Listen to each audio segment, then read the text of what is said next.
Hello everyone, welcome to the HardReset channel, and today I'm going to show you how to enable or disable AEL with shutter on the Sony Alpha 6400 camera.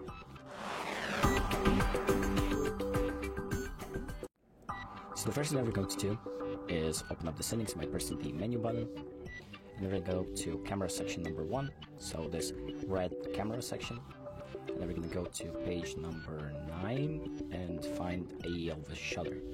So you select that, and here you have three options. So automatic, so it will be on or off depending on the situation, and then you have just always enabled and always disabled.